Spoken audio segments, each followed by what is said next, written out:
What's up, Clean Freaks? Hank here from Beyond Clean, back in studio with Kurt.audette, our Beyond Clean Rigid Scope Expert here for 2024. Kurt, we've had a fantastic series so far. You brought us all the way up to pre-cleaning on the last episode, and we're going to dive into decontamination today for manual cleaning. But first, I want to welcome you back to the studio. How's it going, Hank? Good, man. I'm excited to talk about this because obviously as a clean freak, I'm all about getting things clean. And if we get it wrong in decon, we all know it's hard to get it right. It's impossible to get it right through the rest of the process. We got to get it right here at this cleaning stage. So this manual cleaning conversation so critical. And it's critical for the cleaning. It's also critical for the device integrity, if we want to say it that way, that we're not damaging these things at the same time they're trying to get them clean. So hopefully you can speak to both of those here. That's a good enough setup. No, that's, oh my God, that's perfect. Because so this is a topic that's near and dear to my heart, and the people who work in the groups. And I'm so glad that, you've pulled together this website that you have, and because my opinion, these are the underappreciated folks who do the work. So when I come to a customer site, there are two things I'm trying to solve and two questions I ask myself. How can we increase product durability? And number one, above all, how can we reduce the risk to our patients? So from that perspective, when we talk about decontamination, there is so much risk in that area for everyone involved, not only the people who are exposed to the product in the clinical environment, but the folks who are actually doing the cleaning. So, to help these folks, that's the goal. That's why I'm here, Hank, and I'm so appreciative that you've asked me to be here. So for me, we already talked about this in an earlier session, but the number one focus, if I'm an SPD manager, lead supervisor, is what type of chemistries am I using? Are they recommended for endoscopes? Do they have a neutral pH? Because something that's super basic, super acidic, and I know you've got experts on those subjects, so I won't go into that. But that's, from a product durability piece, that's what we're focused on. Neutral pH, recommended for endoscopes. And then from there, it's how can we protect the patients? So then it becomes how do we protect staff as well? And some of the enzymatics are chosen based on how people might react to it. It was surprising to me the first time I spoke with an SPD manager, and she said to me, "Hey, Kurt, we chose this one because I had a couple folks that were having allergic reactions to others," which is never even thought about that. The other was, hey, some manufacturers believe that the more suds you see, the better the cleaning. When in theory, it's a little bit more difficult for our staff members who are trying to clean it because we're swimming through the foam trying to figure out where it is. I don't have a preference either way. Whatever gets us to the result is what I'm looking for. So there's a bunch of different enzymatics that are out there. I encourage you to work with your local vendors. You can reach out to me anytime. If you have questions, I'm here to support you. The other question, and this is another topic of conversation, is how do I know how to mix the chemistry? So, manufacturers of these chemistries have done a really great job, in my opinion, over the years of coming up with some different techniques. So, previous years, for those who've been around for a little while, we get the squirt bottle.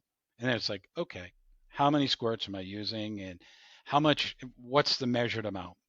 And believe it or not, some of the manufacturers actually have like an 1/8 ounce with a squirt, 1/4 ounce, 1/3 of an ounce.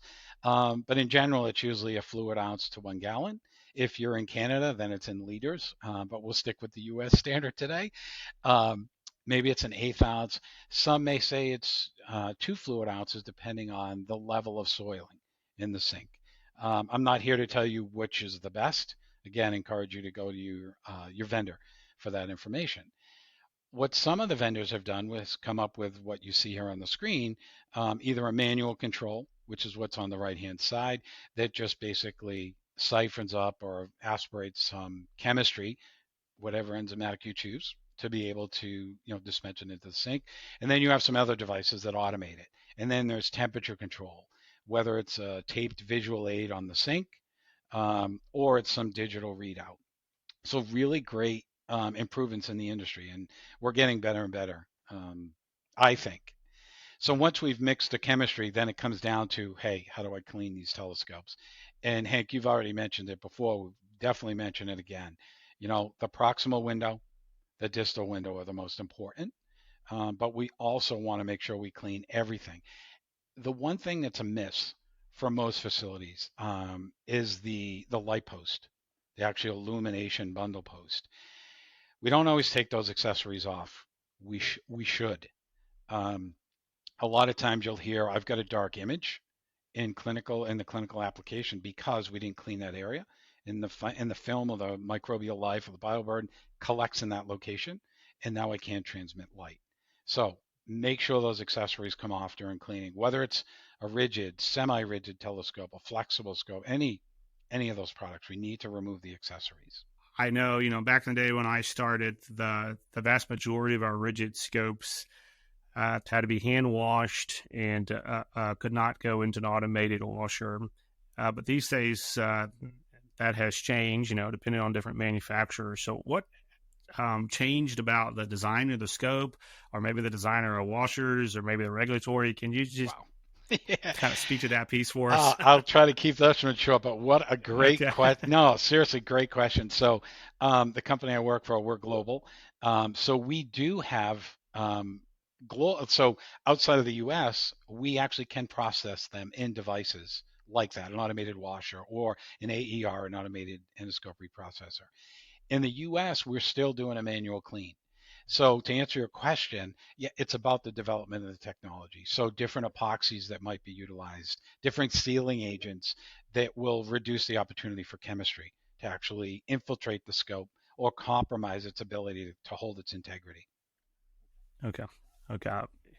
It's always been an interesting, comparison, because obviously many of these scopes can be sterilized, steam sterilized, and yet they're still sensitive enough, though they couldn't make it through the automated washer. So that kind of science and design behind that is unique I intersection, think one I think. additional I think one additional point might be they've started to focus on it now, but in the past probably didn't because of the Spalding classification. So most rigid endoscopes, have to be, I'll say, terminally sterilized, and typically are not high-level disinfected. So a lot of the AERs, we know those are high-level disinfection. So we didn't dispense a lot of resources towards that activity. But I think it's changing.